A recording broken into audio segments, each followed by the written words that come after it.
Hi, welcome to the Mathemagic channel. Today we're going to look at how we can do subtraction with borrowing. This is a technique which can be a little bit dicey sometimes, but hopefully after today's video you'll feel very good about it.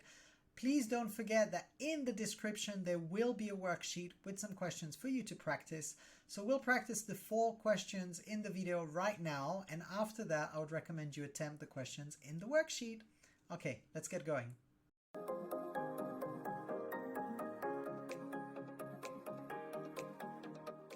Alright, so typically you're looking at subtraction with borrowing when the number in the denominator, so that means the number at the bottom, is bigger than the number at the top. And when you look at 45 minus 19 here, you notice that 9 is bigger than 5, and that's a bit of an issue.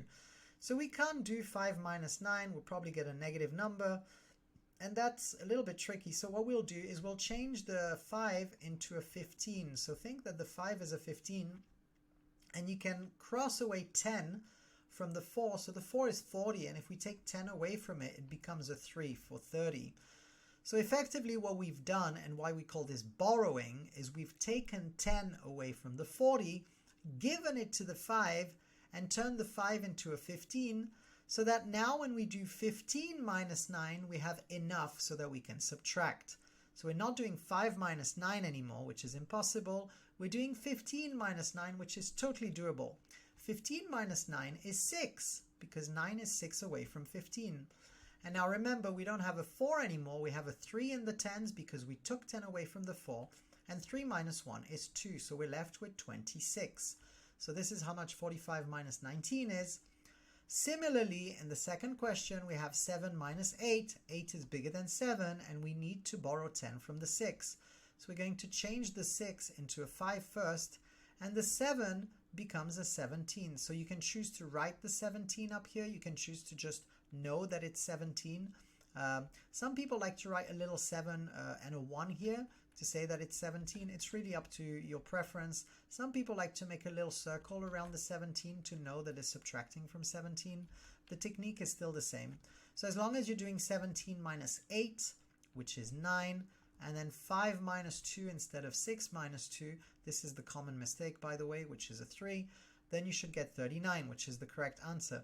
Make sure you don't forget to change the 6 into a 5. That is the most common error. Alright, so another case here, we have to do 425 minus 77, a little bit trickier. We follow the same technique.